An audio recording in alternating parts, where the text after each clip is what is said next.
So ayan mga ka-house renovate. So gagawa po tayo ng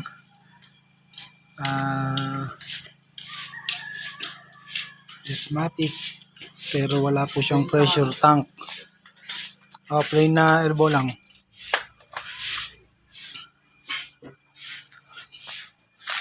Yan. So ayan mga kasubsat. So ito po yung ating ginagawa. Yan. So yan po yung in at ito po yung in out. So ilagay po kami ng check valve para hindi po bumalik po yung tubig. At yung una po, wala po kami pressure switch. So ito po, recommended ko po yan na gumamit po kayo ng APC para po safety po yung inyong motor ng tubig. Dahil ang trabaho po ng APC na yan, pag wala pong higo po yung, halimbawa kung balon po kayo,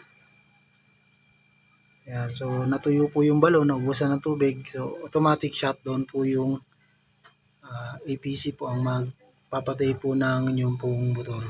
So para hindi po masunog at mag-init, so yun po ang trabaho ni APC. So ngayon po wala po tayong pressure tank. Hindi po kami naglagay. Best tank po, andun po sa may second floor, doon po nakalagay. So ito naman pong pressure switch po na yan. So ayan, pressure gauge. So gagana po yan kahit po wala pong pressure tank. Ayan, so may adjustment po yan. Ayan. So i-adjust nyo lang po yung dalawang tornilyo niyan. Kung makita nyo po yung gauge po dito, kung kahit ilan po yung inyo pong nais patakbuhin. Para automatic po. Pag nagsara po yung sa taas, pasaga po siya ng konting pressure. So automatic po, ihinto po yung pressure switch. So ganun lang guys. At mamaya po, try po natin testing po tayo. Para makita nyo po yung yung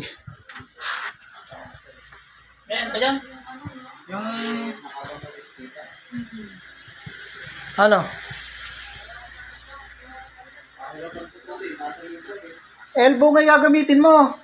Elbow. Oo nga, siyempre, bibitin yun. Nilang nito. Dalawa. Siguro din niya. Saan? Yun eh. Hindi, tanggalin mo na isa-isa. Ibaba, maalis na yun. Ayaw mo muna. Ha? So yun yung guys yung tangke natin. So yan po. Hindi po pressure tank po yan. So dyan po tayo so yan po. Ito nyo po, hindi po namin lalagay yung floater sa loob. Dahil gawa po nung iwasan po natin yung mugmug nung mga pinagkatan po nung PVC. Para po hindi po bumara dahil sensitive po kasi yung floater niyo. Mabaran lang po ng konti ito. Pag ito po ay nabaran lang po ng konti at nasiwangan ng maliit na mugmug, siguradong hindi na po yan sasara. Hindi na po pipigil ng tubig yan. So, ganun lang guys.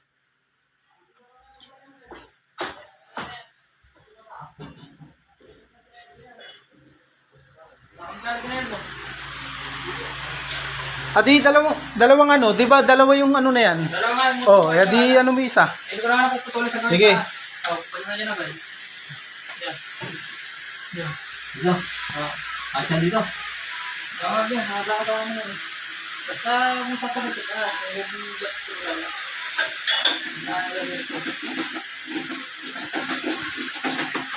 So dito po kami kumuha ng in-out. Ayan, dyan sa linya po ng lababo. So umakyat po siya doon, mapunta sa tangke. At yung pong linya na yan, ay dyan din po siya bababa. Parang gulo, ano? So, ayun guys. So, ipapaliwanag ko po sa inyo kung paano po namin ginawa. Yan. Gagamit po tayo ng lights.